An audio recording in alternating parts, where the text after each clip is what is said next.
In the heart of a rugged land, nestled between broad mountains and rolling rivers, there lay a fertile valley, a sanctuary to both man and nature. Its hills were crowned with towering forests, its plains carpeted with rich grasses, and its waters teeming with life.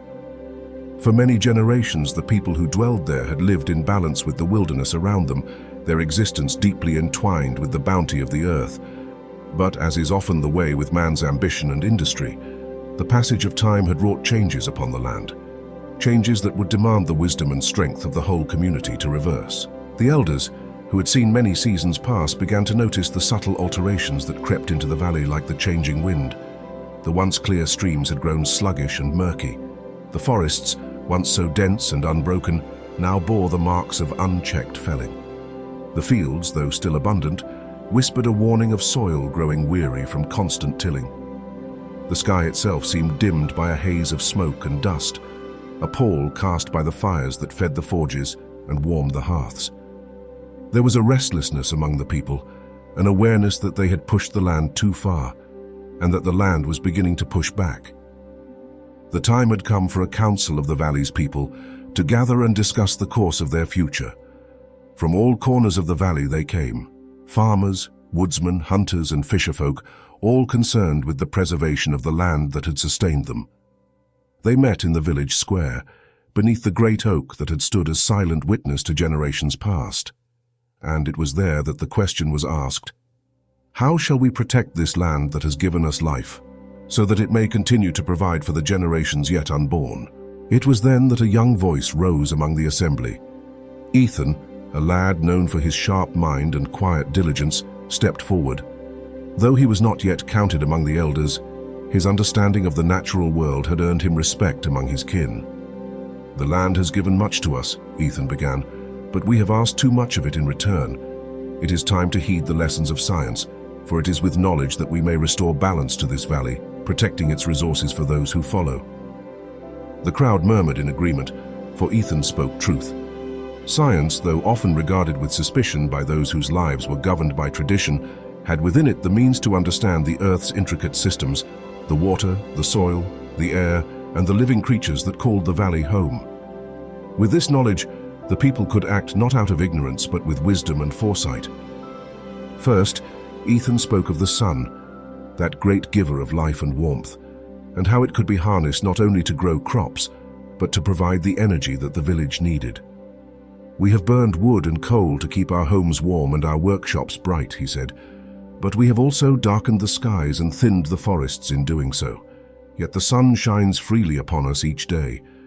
If we learn to gather its light, we may warm our homes and light our way without despoiling the land." The people listened, imagining the great panels that would capture the sun's rays, allowing them to heat their homes and power their work without the need for endless fires. The forests, once threatened by the axe, would be spared. Trees, those ancient guardians of the valley, would stand tall, casting their shade over the streams and hillsides, protecting the land from erosion and the creatures from ruin. Next, the conversation turned to the waters. The fishermen and farmers of the valley had long depended on the rivers and lakes, yet they had seen how these precious lifebloods of the valley had grown weak.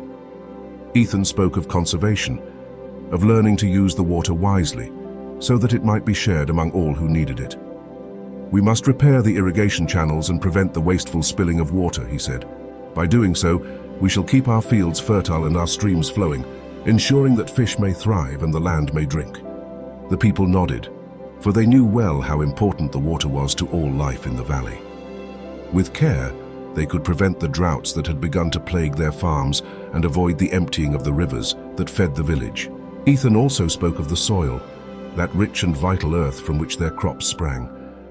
"We have tilled and planted without thought for what the land needs to recover," he said, "but science teaches us to rotate our crops, to allow the soil to rest, and to return nutrients to it, so that it may continue to nourish us in turn." As the council came to a close, the people of the valley understood that their future was bound to the land in ways more profound than they had realized. They saw that the wisdom of their ancestors, who had lived in harmony with the earth, could now be strengthened by the knowledge of science. And it was not only the elders or the learned who would take up this mantle of stewardship, but every member of the community. Each family would play a part, whether by planting trees, conserving water, or gathering sunlight. Together, they would restore the valley to its former vitality and ensure that it would continue to provide for their children and their children's children. The path would not be easy, for change seldom is, but they would walk it together with nature as their guide and science as their tool.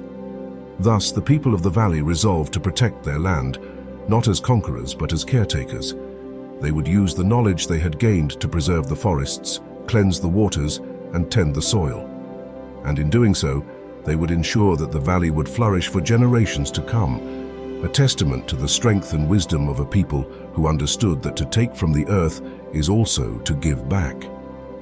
In this, they honored the balance of life, and with science and care, they would continue to live in harmony with the land that had nurtured them. Thank you for listening to this story of science and the environment. Please like, share, and subscribe if you like this content. Much obliged.